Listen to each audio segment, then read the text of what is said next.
Fala pessoal, voltando agora com a quinta videoaula do curso básico de C++. E essa daqui é a videoaula onde a gente vai ver vetor, matriz, também conhecidas como array. Array se escreve dessa forma aqui, ó. Deixa eu escrever para vocês. Certo? E struct, que são estruturas de dados. A gente vai ver cada um desses tópicos bem devagar mesmo, para a gente poder se familiarizar bastante e ficar fácil para todo mundo. Legal? Vamos lá. Começando então com os nossos vetores e matrizes.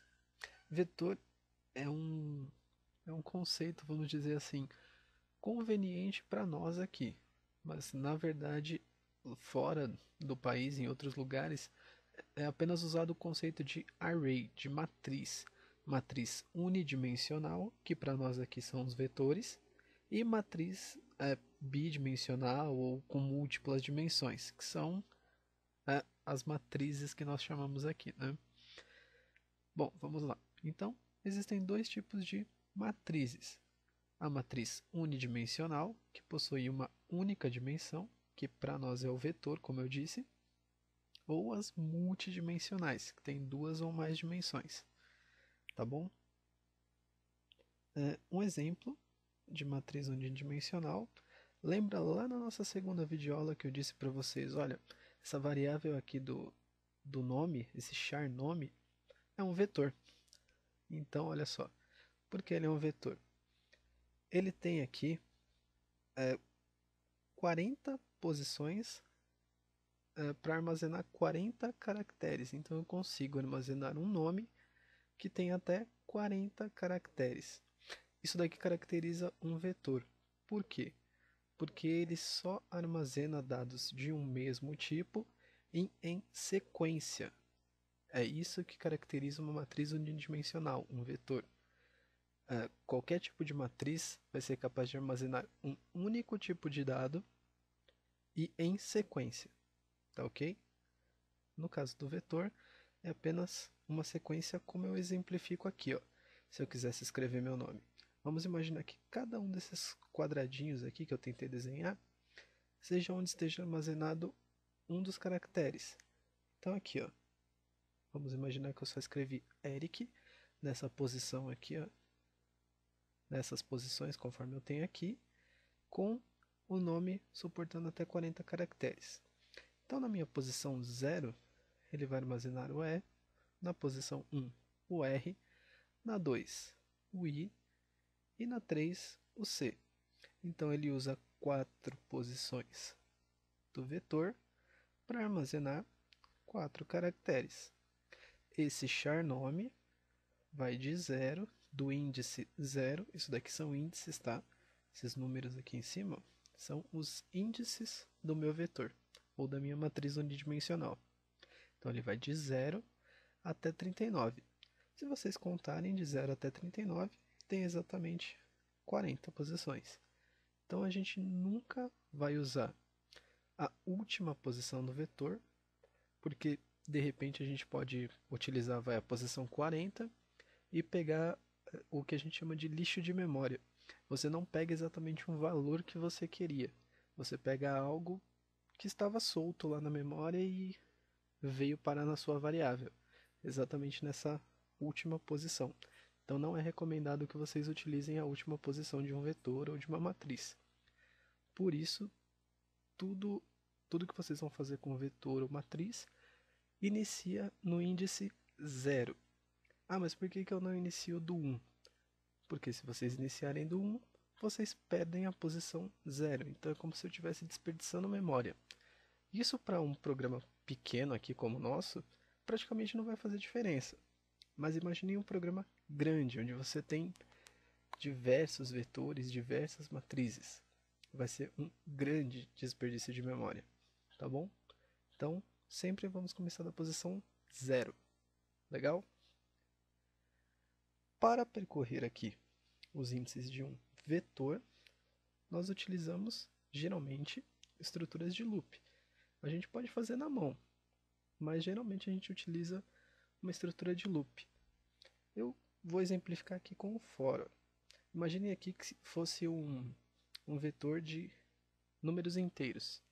Eu quis armazenar números inteiros de 0 a 100, por exemplo. Vou usar o for aqui. Vou usar uma variável do tipo contador. Vai iniciar em 0. Enquanto o meu contador for menor do que o meu limite desejado, no caso 100, né? Eu disse que eu quero armazenar 100 números inteiros. Eu incremento meu contador depois. Então, a minha variável aqui, vamos imaginar que o nome dela seja número. Vou colocar aqui a posição do meu vetor. Como ele está com o contador aqui dentro, ele vai iniciar em 0 e vai ir incrementando. Vai passar pelo 1, pela posição 2, 3 e assim por diante. E eu vou falar que ele recebe um valor desejado. Por exemplo, vamos simular aqui que eu criei um vetor de inteiro. Int número 100. Então, essa variável aqui, esse vetor, consegue armazenar números inteiros até 100. O que eu vou fazer? Vou colocar aqui, ó, limite desejado é 100, que ele só suporta até 100. Minha variável desejada é número. Aqui o contador é o que vai controlar o meu índice. Então, como eu disse para vocês, vai passar pelo 0. Quando ele incrementar, vai virar 1, 2, 3 e assim por diante, passando por todos os índices até o 99.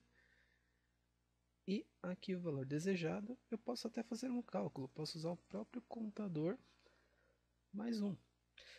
E aí, aqui, ó, na posição 0, na primeira passagem do loop, ele vai armazenar o valor 1, porque meu computador está iniciando em 0 e eu estou falando aqui, ó, quero somar 0 com 1.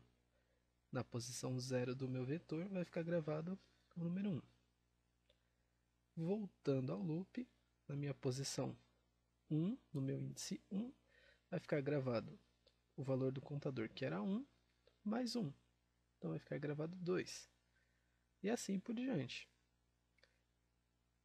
Então, ó, imaginem só. Na primeira passagem do loop, contador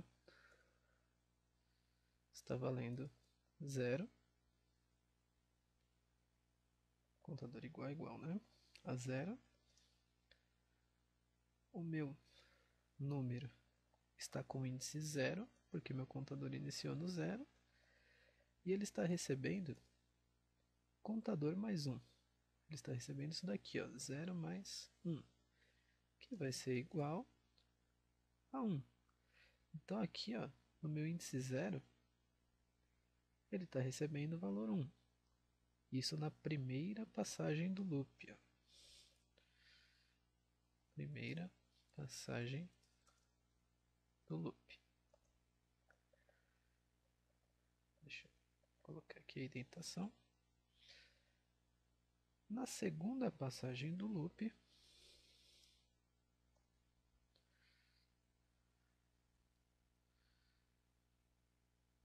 deixa eu colocar aqui. Na segunda passagem do loop, o contador vai ser incrementado, passando a valer 1. Então, a minha posição aqui, ó, que está com o contador, vai ser a posição 1. E aí eu vou somar o contador, que está valendo 1, mais 1. Vai armazenar 2. E assim por diante. Ok?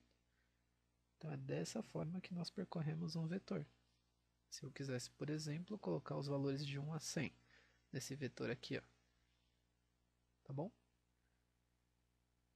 Caso tenha ficado alguma dúvida, não se esqueçam, sempre comentário, ok? Matriz. A matriz, ela possui linhas e colunas. Sabem o Excel? É um bom exemplo de matriz. Uma matriz bidimensional, uma matriz com duas dimensões, ó. Ok? Lembrem-se que para nós aqui, matriz é quando tem mais de duas dimensões. Vetor, uma dimensão, tá bom? Então vamos lá, eu criei aqui uma matriz chamada tabuada. Ela tem 10 linhas e duas colunas. O que eu pretendo com isso? Na minha coluna 0, eu vou armazenar os números de 1 a 10. A gente geralmente está acostumado a ver a tabuada lá feita do 1 ao 10. 12 1, 12 2, enfim. Aqui eu estou armazenando na coluna 1 os valores referentes à multiplicação desses números aqui por 10, certo? Então, vamos voltar. Eu sempre vou utilizar aqui, começar, né, um vetor ou uma matriz, como eu disse para vocês, do índice 0. Eu tenho duas colunas, certo? Coluna 0, coluna 1. São duas colunas. E eu tenho 10 linhas. Coluna 0 até a 9. Podem contar, tem 10. Ok? Então, na minha coluna 0, nas linhas que vão de 0 a 9, eu armazeno os valores de 1 a 10. Na minha coluna 1, nas minhas linhas que vão de 0 a 9, eu armazeno a multiplicação dos valores que estão aqui na minha coluna 0 por 10. Então, 10 vezes 1 é 10. Armazeno na coluna 1. 10 vezes 2, 20. E assim por diante. Tá bom? Então, eu criei aqui uma matriz de tabuada, só para exemplificar para vocês. Então, aqui, ó, como ficariam as posições? Ó. Linha 0, na coluna 0, eu tenho o valor 1. Linha 1, coluna 0 ainda, eu tenho o valor 2, como a gente tem aqui. Ó. Linha 1, coluna 0, valor 2. E assim por diante. A mesma coisa com os resultados, apenas mudando a coluna. Linha 0, coluna 1, eu tenho o valor 10. Linha 0, coluna 1, valor 10. Tudo bem? Então, esse é um exemplo de matriz. Para percorrer os índices de uma matriz com mais de uma dimensão, utilizamos estruturas de loop aninhadas, ou seja, uma estrutura de loop dentro de outra. Ah, Eric, mas eu posso fazer isso? Claro que pode, principalmente na utilização de matrizes. É muito comum a gente ver várias estruturas de loop aninhadas aí, em matrizes bidimensionais, tridimensionais, muito comum. Então, como seria aqui, ó, se eu quisesse preencher dinamicamente aqui a minha tabuada? Ó. Faria aqui, ó, for contador que vai de 0 até ele ser menor do que 2 aqui para minha coluna. Incremento o contador. Faço uma verificação, verificando se o meu contador é maior do que 0. Por quê? Se ele for maior do que 0, significa que eu já estou na minha coluna 1. Eu não estou na minha coluna onde eu vou colocar os números de 1 a 10. Eu já estou na minha coluna dos resultados. Então é por isso que eu faço essa verificação. Aí aqui, o contador é maior do que 0? Se sim, eu já estou na minha coluna de resultados. Então, eu utilizo uma outra estrutura de loop, coloco um contador 2 aqui. Coloquei contador 2 para ficar mais fácil, vocês podem colocar do jeito que vocês quiserem. Enquanto o contador 2 for menor do que o 10, o valor 10, eu incremento o contador 2. Aí a minha tabuada, no índice do contador 2, que está valendo 0, vai receber o contador, ou seja, o valor que veio aqui do contador. E aí ele vai receber o contador 2 mais, vezes 10, aliás. E, aliás, eu tinha que fazer uma correção aqui. Contador 2 mais 1, entre parênteses, vezes 10. Por quê? Meu contador 2 está valendo 0. Se eu somo 0 com 1, dá 1. 1 vezes 10, 10. Então é o que eu vou armazenar na minha coluna de resultados da tabuada. Ok? Ele vai fazer esse loop até que minha condição aqui seja falsa. Minha condição foi falsa, ele vai vir para o loop de fora. Ok? E aí, essa condição sendo falsa, ele também encerra. Agora, Se o meu contador não for maior do que zero, significa que eu ainda estou na coluna onde eu tenho que adicionar os valores de 1 a 10. Então, esse é o cálculo que eu faço. Ok? Legal. Isso daqui foi só para que vocês entendessem mesmo os vetores. Eu espero que tenha ficado claro aqui pelo menos essa parte. É um pouquinho mais complicado, mas se não ficou claro, voltem o vídeo, mandem recado pra gente que a gente responde, tá? Vamos lá. Estruturas de dados, structs. Uma struct, diferente de um vetor, vai nos permitir colocar variáveis de vários tipos em um único lugar. Então é como se eu estivesse criando um novo tipo de variável que contém diversas outras variáveis. Ficou um pouquinho complicado? Então vamos ver isso daqui na prática. Ó. Vocês lembram das nossas variáveis aqui, né? As mesmas variáveis que a gente tinha nos programas anteriores. Eu apenas declarei aqui ó, uma struct chamada cadastro, abri as minhas chaves, coloquei todas as variáveis que eu quis aqui dentro. Cadastro aqui vocês podem dar o nome que vocês quiserem também. Coloquei as minhas variáveis aqui dentro, fechei as chaves e coloquei um ponto e vírgula. É assim que eu crio uma struct, certo? Agora, como é que eu uso uma struct? Para eu declarar uma variável do tipo inteiro, é só eu colocar int e dar um nome para a variável. Eu disse para vocês que uma struct é como se eu estivesse criando um novo tipo de variável. Então, se é um novo tipo, eu coloco dessa forma aqui, ó, struct cadastro, e dou um nome para minha nova variável. E olha só, ela é um vetor que suporta até 100 cadastros. Então, aqui dentro ó, desse CAD, eu tenho todas essas variáveis. Olha só, legal, né? Então, vocês vão ver daqui a pouquinho como é que a gente usa essas variáveis aqui dentro de CAD, tá? Essa daqui é a forma mais comum da gente instanciar, declarar uma variável do tipo struct, tá? Vocês podem criar outras structs, colocar mais variáveis aqui dentro. Na nossa última videoaula vocês vão ver um recurso bem interessante que eu até cito aqui, mas a gente só vai ver na última videoaula, tá? Bom, outra forma também de instanciar uma variável do tipo struct é essa daqui, ó.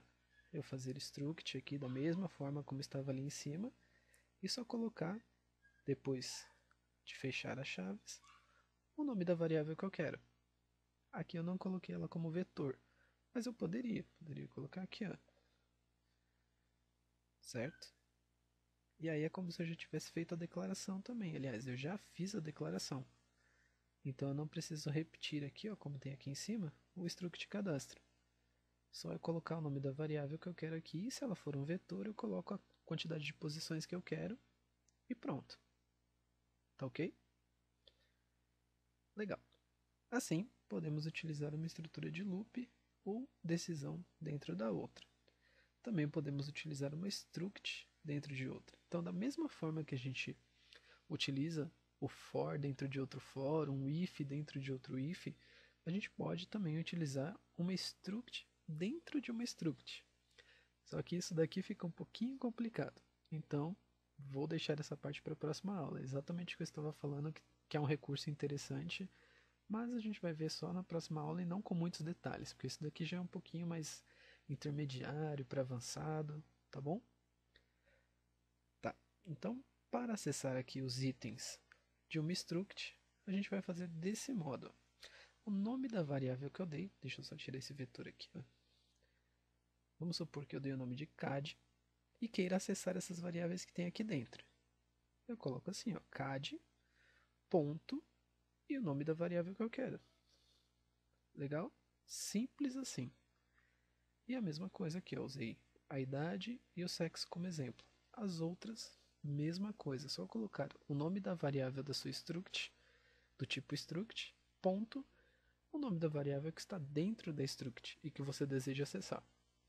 Legal? Bom, para acessar os itens de um vetor de struct, nós vamos fazer do seguinte modo, ó. CAD, coloca o índice entre colchetes aqui, ó, podia ser 0, por exemplo, podia ser 1, enfim, podia ser o número que vocês desejassem acessar, tá bom?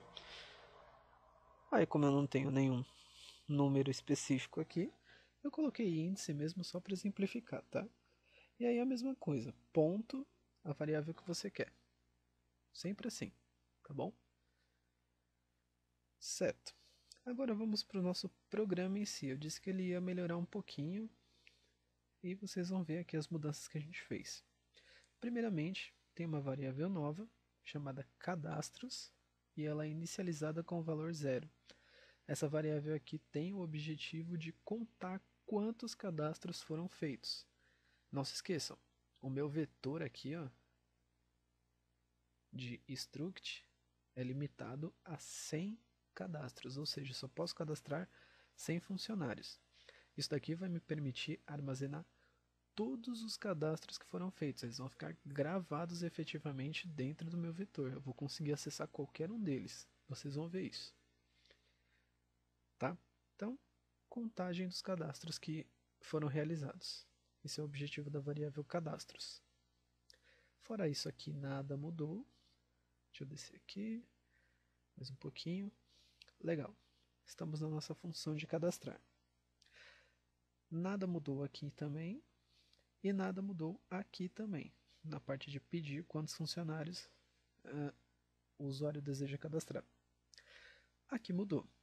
Aqui eu coloco uma estrutura condicional e verifico se a quantidade de funcionários que a pessoa deseja cadastrar é maior do que 100 ou é igual a 0.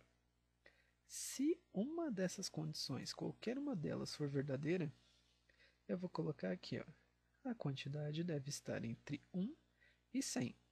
O limite, e aí aqui eu faço algo interessante, coloco o caractere escape %c, 100 funcionários. O que eu pretendo aqui com esse %c e por que eu coloquei o número 130 aqui? Ó? Eu estou usando o ASCII, tá? Então, o %c vai ser substituído pelo caractere correspondente ao código 130, que é a letra E com acento agudo. Então a mensagem vai ficar: a quantidade deve estar entre 1 e 100, ponto. O limite é 100 funcionários. Ok? Legal. Aqui eu coloco insiro duas linhas e dou um printf falando para ele pressionar uma tecla para inserir um novo valor. Ou seja, se ele inserir um valor que é maior do que 100 ou ele inserir um número 0, eu não vou permitir que ele faça o cadastro. E ele vai ter que me informar um novo valor. E aí a gente tem aqui, ó, o system pause, conhecido nosso, só que de uma forma diferente. Quando eu coloco o system pause maior do que null, ele não vai exibir aquela mensagem do pressione qualquer tecla para continuar. Por que eu fiz isso? Porque eu queria mandar uma mensagem personalizada para o meu usuário. Eu não queria falar para ele pressione qualquer tecla para continuar. Quero mandar uma mensagem personalizada. Então, eu coloquei o system pause maior do que null para tirar aquela mensagem clássica e chamei a minha função de cadastrar de novo.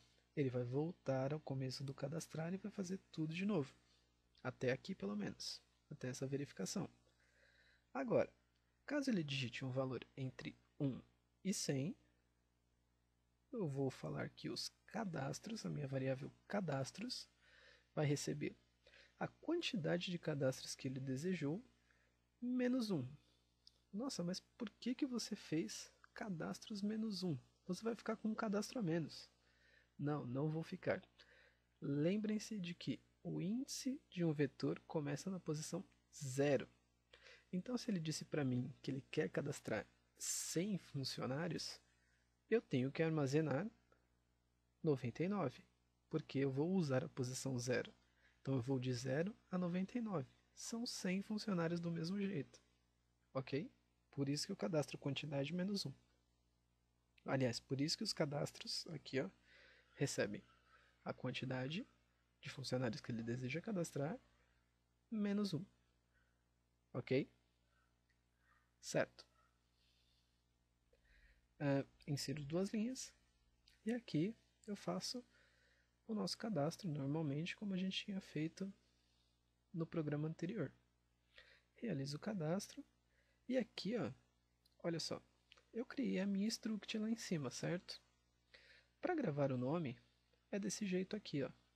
Chamo a minha variável do tipo struct, passo o índice dela e coloco o nome que eu quero, utilizando agora sempre o gets, tá ok? Aliás, nós também vamos utilizar o scanf aqui, ó. Aqui nós utilizamos o gets para string, normalmente, como a gente já tinha visto. O scanf para idade, somente passando o nome da variável struct, posição, o índice e o nome da variável que está dentro da struct que eu desejo acessar. Então, pedi o nome, a idade, todos aqueles dados, normal, e pergunto se ele deseja voltar ao menu. Se ele desejar voltar ao menu, é aquela velha história que a gente já conhece, tá bom?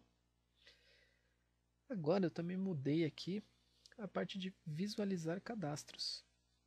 Olha só, mesma coisa até aqui, limpa a tela, normal. Se a variável cadastros estiver igual a zero, significa que eu não tenho cadastros a exibir, correto? Então, eu informo isso para o meu usuário. Não há cadastros realizados. Insiro duas linhas. Caso contrário, eu vou aqui imprimir todos os funcionários cadastrados. Lembram que eu falei para vocês que agora sim seria possível visualizar todos os cadastros e não apenas o último, como estavam sendo os nossos outros programas?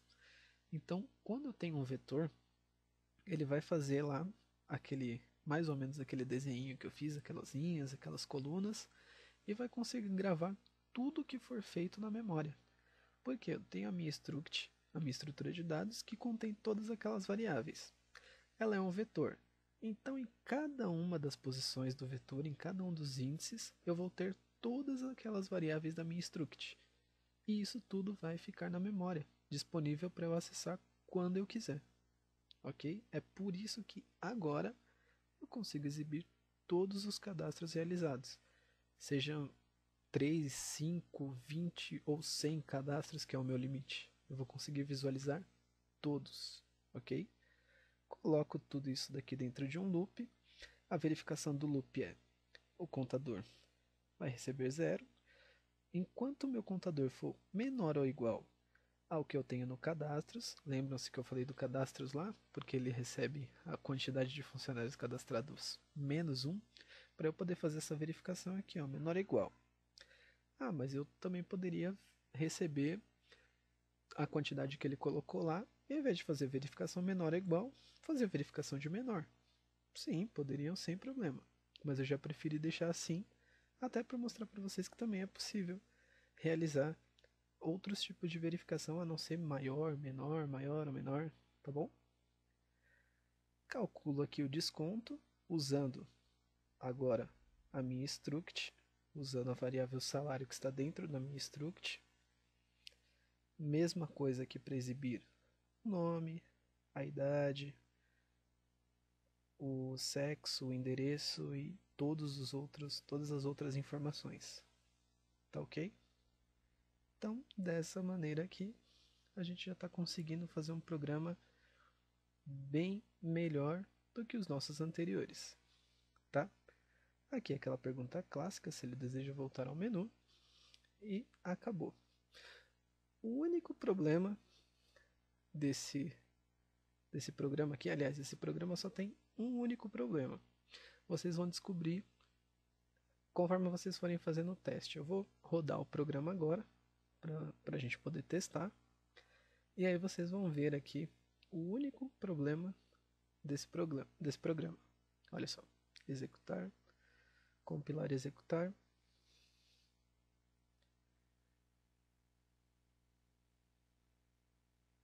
Trazer a telinha para cá.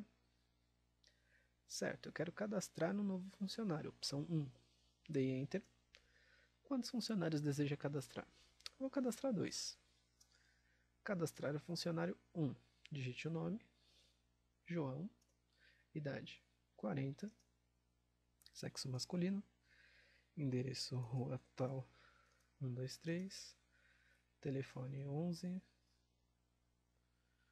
00203034. Aliás, tem o nono dígito agora, né? Mas, enfim, não vou colocar. Salário, 2.450,90 centavos. Cadastrado funcionário 2. Maria, 34 anos, feminino, rua qualquer, número 456, telefone 21 5060708, salário R$ 1.897. Cadastros realizados com sucesso. Vocês podem colocar no plural aqui também, fazer uma verificação para ver se tem mais de um cadastro que foi realizado e fazer uma mensagem mais personalizada ainda, para o programa ficar mais perfeito ainda, tá bom? E vamos lá, desejo voltar ao menu sim. Letra S, dei um Enter. Para visualizar todos os cadastros, opção 2. Será que ele vai exibir os 2 cadastros que eu realizei? Olha só, exibiu todos os cadastros perfeitamente. Legal, né? Então, é assim que a gente vai trabalhar com struct e vetor. Então, esse conjunto aí, struct, vetor e loop, olha só, a gente consegue fazer um cadastro perfeito. Só falta agora gravar esses dados permanentemente no arquivo de texto ou no outro tipo de arquivo. Só que isso daí é um assunto que a gente vai abordar em uma outra videoaula. Até porque também são assuntos intermediários, avançados. Tá legal? Mas tá certo, eu cadastrei. Ó. Aqui eu não desejo voltar ao menu. Seu programa pode ser fechado. Pressione uma tecla. Pressionei. Eu só vou dar a dica para vocês e vocês vão mudar o programa, tá? Olha só, aqui embaixo. Sabem essa verificação aqui, ó, que a gente faz?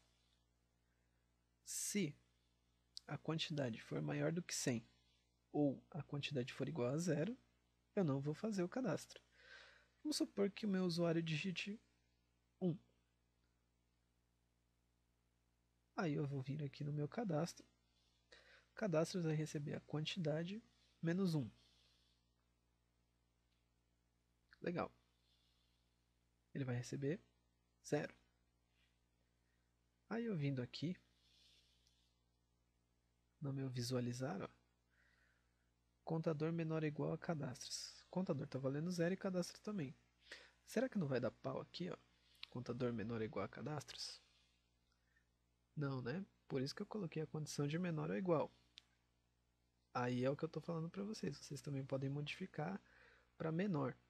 Então, se vocês forem modificar, vocês também vão ter que modificar isso daqui, ó. Tirar esse menos 1 aqui e deixar só a quantidade, tá? Para não dar pau aí no programa. Tá certo? Bom, essa daqui foi a nossa videoaula. Aguardem aí a nossa última videoaula. A gente vai passar alguns conceitos finais. Só para vocês pensarem em outras coisas. Vou dar um exemplo aí de alguns programas para vocês desenvolverem apenas com isso daqui. E aí a gente finaliza o nosso curso básico de C++. Legal?